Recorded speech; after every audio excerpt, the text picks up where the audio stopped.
Hello guys, तो आपका स्वागत है भाई मेरे यूट्यूब चैनल पे। तो अपना इस वीडियो के अंदर मैं लाया हूं आपके लिए पार्ट 6, जो आपका लास्ट पार्ट होगा कोऑर्डिनेट ज्योमेट्री एमसीक्यूज का। ठीक है भाई, तो इसके अंदर आज हम एमसीक्यूज करने वाले हैं अपने। तो भाई चैनल को अगर सब्सक्राइब नहीं किया तो सब्सक्राइब जरूर कर ले भाई, ठीक है। तो भाई अपना पहला क्वेश्चन देखते हैं आज का। पहला क्वेश्चन क्या है, distance of the point 4, A from x axis is half its distance from y axis, then a की वैल्यू बताओ। अब देखो भाई, फ्रॉम एक्स एक्सिस से डिस्टेंस क्या होता है, उसका वाई कोऑर्डिनेट होता है। वाई कोऑर्डिनेट यहाँ पे कितना है, ए है। तो a is equals to is half its distance, यानी half its distance from y axis. Y axis से डिस्टेंस मतलब उसका एक्स कोऑर्डिनेट, यानी हाफ है 4 का। तो 4/2 कितना होता है, 2। तो ए की वैल्यू यहां से कितनी आ गई गाइस, 2 आ गई। तो आपका आंसर कितना हो गया, 2 हो गया। ठीक है भाई, सिंपल था। अब नेक्स्ट क्वेश्चन देखो, a triangle is form by the points 0,0, 5,0 और 0,5। The number of points having integral coordinates both X and Y integer होने चाहिए and strictly inside the triangle is. अब भाई हवा में नहीं बता सकते कि ट्राइंगल के अंदर कितने पॉइंट्स होंगे। तो अब देखो, इसे आपको क्या है, ट्राइंगल को इसमें ड्रॉ करना पड़ेगा। आपको तीनों पॉइंट्स गिवन है, 0,0, 5,0 और 0,5। ठीक है भाई, तो अपना क्वेश्चन है भाई 12वां। ठीक है, तो ट्राइंगल को ड्रॉ कर लिया भाई, ग्राफ बना लो एक। ये आपका एक्स एक्सिस, ये वाई एक्सिस। एक तो आपको पॉइंट दे रखा है 0,0। ठीक है भाई, एक पॉइंट दे दिया 5,0 और एक पॉइंट दे दिया 0,5। ठीक है भाई, तो ट्राइंगल आपकी ये बन गई।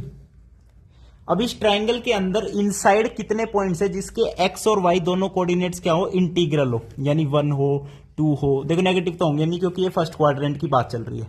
अब वो पॉइंट निकालने, हाउ मेनी पॉइंट्स। तो देखो भाई, मैंने बोल दिया कि पहले तो क्या है, ये लाइन निकाल लेते भाई, इसकी नीड पड़ेगी। इसका स्लोप कितना है, 5 अपॉन में -5, -1 इसका स्लोप है।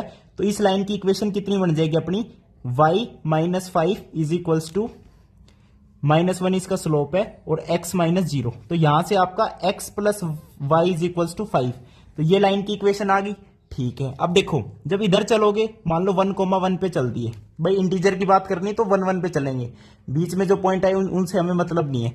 अब 1,1 पे चले गए तो ये तो ऑन द ट्राइंगल है, साइड के ऊपर पॉइंट है, हमें चाहिए ट्राइंगल के इनसाइड। तो एक ऊपर चले जाओ 1,2, ट्राइंगल के इनसाइड है, बिल्कुल है। अब ऊपर चले जाओ 1,3 है, बिल्कुल है। अब देखो एक पॉइंट ऐसा भी आएगा जब इस लाइन पे आ जाएंगे हम, तो वो कौन सा पॉइंट होगा, तो x की वैल्यू 1 इस लाइन पे रख दो तो y कितना आ जाएगा, 4 आ जाएगा, यानी वो पॉइंट कितना आएगा, 1,4 आएगा। तो 1,4 भी नहीं लेना हमें और 1,1 भी नहीं लेना, बीच में जो दो पॉइंट है 1,2 और 1,3, ये पॉइंट हमें लेने हैं।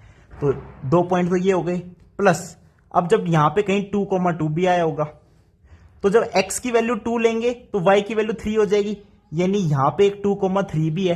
तो 2,2 और 2,3 के बीच में एक पॉइंट आया होगा इनसाइड, वो कौन सा है, वो क्या कौन सा होगा बताओ भाई, यहां पे 2,0 आएगा। एक्स एक्सिस पे हम वाई कोऑर्डिनेट लिखने लग रहे हैं भाई, नोट तो बेर होना चाहिए कि एक्स एक्सिस पे आपका वाई कोऑर्डिनेट क्या होता है, 0 होना चाहिए। तो यहां पे y 1,0 और सिमिलरली यहां पे 2,0। अब जब यहां पे 1,0 ले लिया तो एक ऊपर कौन सा आएगा, 1,1 भी आएगा और 1,2 भी आएगा, 1,3 भी आएगा, यानी पहली जब 1 ले रहे हैं x की वैल्यू तो 3 पॉइंट्स आएंगे आपके पास। ठीक है भाई, अब अगला पॉइंट ले लिया 2,0। ठीक है, अब 2 जब x की वैल्यू रख रहे हैं तो y की वैल्यू 3, तो ऊपर 2,3 आ गया। अब 2,0 और 2,3 के बीच कितने पॉइंट्स आएंगे, एक तो आएगा आपका 2,1, 2,2, बस 2,3 तो आपका लाइन पे आ जाएगा। तो 2 पॉइंट्स ये हो गए, तो प्लस 2 पॉइंट्स, हमें वही पॉइंट्स लेने जो इनसाइड है। ठीक है भाई, ठीक है। अब आएगा अगला 3,0, 3,0 ले लिया। अब 3 जब x की वैल्यू रखोगे तो y की वैल्यू 2 लेनी पड़ेगी, तो 3,2 एक इसके ऊपर पॉइंट आएगा। तो बीच में सिर्फ एक ही पॉइंट बचेगा, कौन सा, 3,1 जो इनसाइड होगा, तो एक ही पॉइंट बचेगा ये। अब आगे चलोगे तो 4,0 आएगा एक, तो 4 रखोगे तो 1, तो सीधा 4,1 वो लाइन पे ही आ जाएगा। अब इनसाइड द ट्राइंगल और कोई पॉइंट ही नहीं बचा, तो 3 + 2 + 1 कितना हो गया, 6 हो गया। तो आपके जो है यहाँ पे 6 पॉइंट्स हैं जो इनसाइड द ट्राइंगल है। ठीक है, तो डी ऑप्शन आपका क्या हो गया, करेक्ट हो गया। अब चलते भाई नेक्स्ट क्वेश्चन पे, आगे देखो, if P Q R S ये वर्टिसेस देती है पैरेललोग्राम के, देन ए और बी की वैल्यू बतानी है। तो भाई कुछ नहीं करना, बस स्लोप्स को यहाँ पे क्या है, बराबर करेंगे। तो अपना 13th क्वेश्चन देखिए, एक पैरेललोग्राम दे दिया भाई। ठीक है, अब ये P इसका क्या है, 1,2 है, Q ले लो, इसका क्या है 4,6 है, आर ले लो 5,7 और ऐसे अपना ए कोमा बी।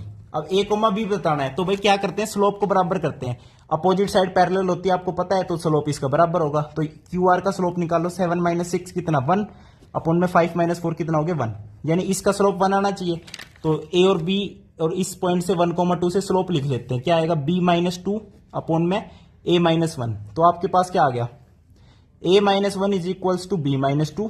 तो यहां से a और b में रिलेशन क्या आ गया guys, a + 1 is equals to b, एक रिलेशन आ गया। ठीक है, अब क्या करो दूसरे रिलेशन के लिए इन दोनों साइड्स, ये जो साइड है अपोजिट, इसके स्लोप को बराबर कर लो। 6 - 2 कितना होता है 4, 4 - 1 कितना होता है 3, तो 4/3 इसका स्लोप आ गया। तो इसका स्लोप 4/3 इसके लाइन के बराबर कर दो। यहां से क्या आएगा b - 7 अपॉन में a - 5। तो यहां से भी क्या बन गया 4a - 20 is equals to 3b - 21। ठीक है भाई, तो 4a - 3b is equals to कितना -1 आ गया। ठीक है, अब a और b दो इक्वेशन बन गई तो आराम से सोल्व हो जाएगी। b की जगह मैं लिख लेता हूं a + 1, यहां पे b है वहां पे a + 1 लिख लो। तो 4a - 3 b की जगह लिख लो a + 1 इज इक्वल्स टू -1। तो यहां पे अब सब a ही बच गया, तो a फाइंड आउट हो जाएगा कैसे, 4a - 3a - 3 is equals to -3।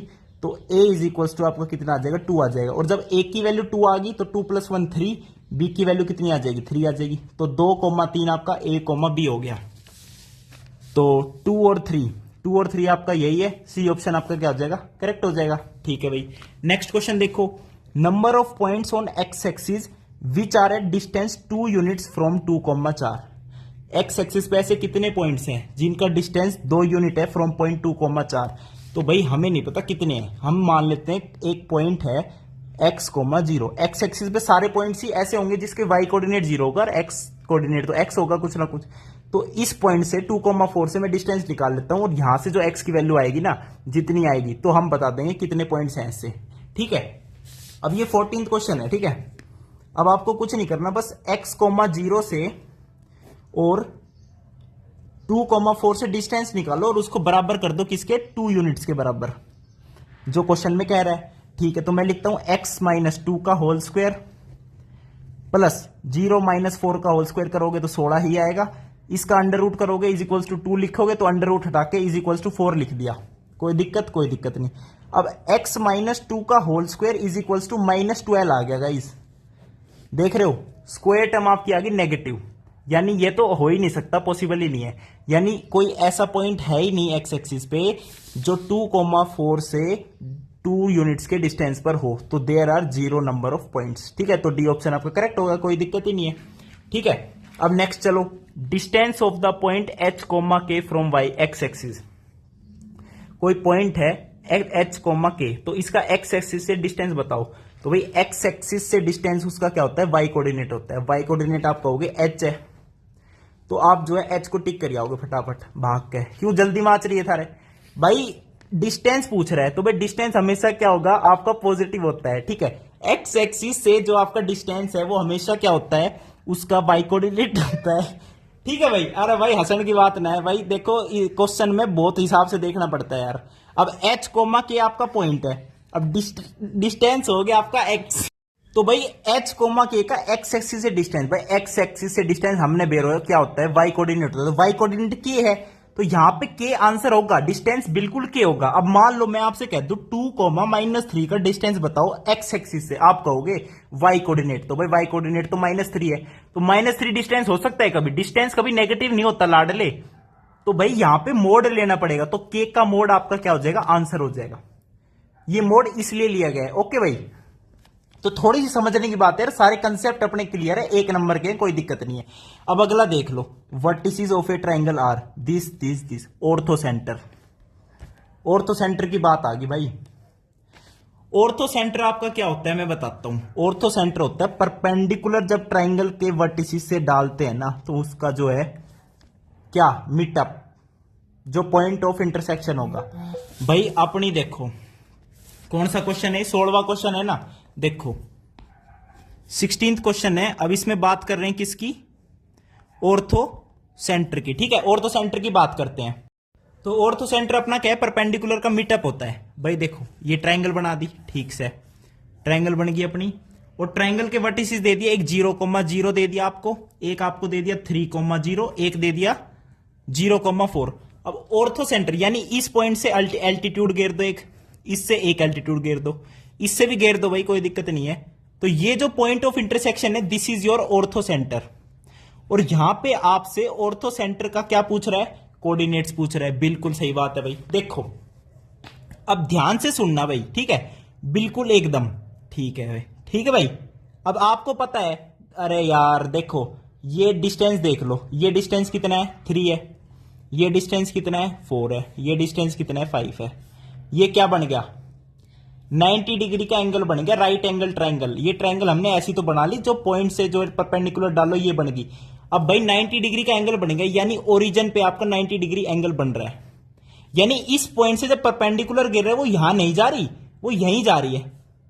यानी यहां से एक बात पता चली, जो राइट एंगल ट्रायंगल होता है ना आपका 90 डिग्री वाला, तो ये 3 पॉइंट्स हो गए। तो उसका ऑर्थो सेंटर क्या होता है, वो ऑलरेडी ये पॉइंट होता है वर्टिसिस, जहां पे 90 डिग्री बन रहा है। भाई ऑर्थो सेंटर का मतलब होता है 2 या 2 से ज्यादा यानी 3 पॉइंट से जब एल्टीट्यूड्स को मीटअप होता है उसे ऑर्थो सेंटर कहते हैं। अब ये ट्रायंगल आपको ऑलरेडी कैसी दे दी, राइट एंगल ट्रायंगल दे दी। तो राइट एंगल ट्रायंगल में 90 डिग्री ऑलरेडी बन रहा है, 2 पॉइंट से जब लाइन को आ रही है तो यहां से क्या बन रहा है 90 डिग्री बन रहा है, और तीसरे पॉइंट पे तो 90 डिग्री बन ही रहा है। तो जहां जिस पॉइंट पे ये 90 डिग्री बनता है वही क्या होता है, ऑर्थो सेंटर होता है राइट एंगल ट्रायंगल के अंदर। अब इसमें क्या है 0,0 पे बन रहा है, तो आपका ऑर्थो सेंटर इसके अंदर क्या हो गया 0,0 हो गया। अब अपने ऑप्शन चेक कर लो भाई, तो सी ऑप्शन आपका क्या हो गया, मैच हो गया भाई, ठीक है। अब चलते हैं नेक्स्ट क्वेश्चन पे। एरिया ऑफ द ट्रायंगल बताओ, वर्टिसेस दे रखे हैं आपको, तीनों वर्टिसेस दे रखे हैं, तो हमने निकालना है एरिया ऑफ ट्रायंगल। अब एरिया ऑफ ट्रायंगल क्या होता है, देखो 1/2, ठीक है भाई, यहां से देख के जाना। x1 क्या है, a है, बहुत बढ़िया। y2 माइनस y3 यानी c plus A minus B, a से a कैंसिल, तो अंदर बच गया c minus B, plus x2 कितना है b है। अब y3 minus y1 a plus b minus c, तो b से b cancel, a minus c बच गया, प्लस x3 कितना है c है, ओके। अब y1 minus y2 b plus c minus a, तो c से c cancel, b minus a बच गया, ठीक है। ये आपका एरिया ऑफ द ट्रायंगल हो गया। अब इसे थोड़ा सा क्या है सोल्व कर लो बस भाई। इसके अंदर क्या बन रहा है, AC minus AB plus AB minus BC plus BC minus AC। अब देखो BC से BC कैंसिल, अब AC से AC, अंदर क्या बच गया AB माइनस AB, ये भी 0 हो गया। तो भाई ये जो ट्रायंगल आ गया एरिया ऑफ द ट्रायंगल, ये 0 आ गया। अब यहां से भाई आपसे पूछ तो सिर्फ एरिया रहा था, 0 आ गया, टिक कर दिया, कोई दिक्कत नहीं है। अब एक और बात पता चल गई, तीनों पॉइंट्स कैसे हैं, कोलिनियर है, तभी एरिया ऑफ द ट्रायंगल क्या आ रहा है 0 आ रहा है, ठीक है भाई। अब चलो नेक्स्ट क्वेश्चन पे। If line segment joining the points A, B and C, D subtend से right angle at the origin. अब भाई 2 पॉइंट्स दे रखे हैं, इनसे क्या एक लाइन सेगमेंट ज्वाइन कर लो भाई, ठीक है। 2 पॉइंट आपको दे दिए, इनसे ज्वाइन करके अपना क्या बन गया, लाइन सेगमेंट बन गया A, B और C, D, लाइन सेगमेंट बन गया। अब ये जो लाइन सेगमेंट है सबटेंड कर रहा है right angle at the origin, यानी ये अगर यहां पे ओरिजिन है तो इस पे ये 90 डिग्री क्या कर रहा है, 90 डिग्री आपका क्या सबटेंड कर रहा है। आपको बताना है ABCD में रिलेशन। तो भाई कुछ नहीं करना, इससे स्लोप निकालो, इससे स्लोप निकालो, दोनों स्लोप का प्रोडक्ट क्या होगा -1 होगा, क्योंकि 90 डिग्री बन रहा है। तो ये स्लोप निकालोगे कितना आएगा D by C multiply by, इससे स्लोप निकालोगे तो क्या आएगा B बाई ए, और ये कितना है -1 आना है। तो यहां से क्या आ जाएगा बताओ, BD is equals to minus AC, तो AC plus BD is equals to 0। ये आपका ऑप्शन देख लो, AC प्लस BD कितना है, B ऑप्शन, तो आपका ये करेक्ट हो गया, ठीक है भाई। अगला क्वेश्चन देख लो। डिस्टेंस बताओ इस पॉइंट का फ्रॉम द ओरिजिन, भाई कितना होगा 5 स्क्वायर 25 जमा 144, 25 जमा 144 कितना होता है 169, 169 का रूट कितना होता है 13 आंसर आ गया। आखिरी क्वेश्चन देखो भाई इस वीडियो का, और कोऑर्डिनेट ज्योमेट्री आपका खत्म हो जाएगा फिर, ठीक है। बस कम्युनिटी पोस्ट चलती रहेगी और शॉर्ट्स आते रहेंगे जब तक वो शीट कंप्लीट नहीं हो जाती, उसके बाद नया टॉपिक लेंगे, ठीक है भाई। तो और भाई व्हाट्सएप चैनल को ज्वाइन और जरूर कर लेना भाई, व्हाट्सएप चैनल, उस पर आपके डेली क्वेश्चन आ रहे हैं, तो भाई उसने सोल्व जरूर कर लो और उसने ज्वाइन ही कर लो भाई, ठीक है।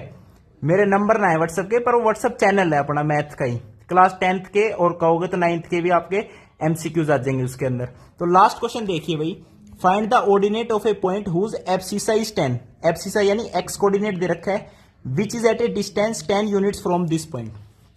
ऑर्डिनेट पूछा है, यानी x, 10 का 2, -3 से डिस्टेंस कितना है, 10 यूनिट का है, तो x बताना है। सिंपल बात ये है। तो भाई मैं लिखता हूं x - 2 का होल स्क्वायर प्लस 10 - -3 यानी 13 का होल स्क्वायर 169। इधर रूट आएगा तो रूट हटा के उधर स्क्वायर कर दिया, ये 100 बन गया। ठीक है भाई, कोई दिक्कत यहां तक? कोई दिक्कत नहीं है। ठीक है भाई, अब देखो 10 - -3 13 का स्क्वायर। ठीक है भाई, अब ये आ गया यहां पे। अब यहां पे देखो x - 2 का स्क्वायर, अगेन यहां पे कितना आ गया भाई बताओ, माइनस का 69 आ गया। स्क्वायर टर्म नेगेटिव आ रही है, लेकिन यार यहाँ पे तो कोई पॉसिबल ही नहीं है ना ऐसा, तो ऑर्डिनेट ऐसा आप निकाल ही नहीं सकते भाई। तो यहाँ पे आपका नन ऑफ दिस क्या हो जाएगा, सीधा आंसर हो जाएगा।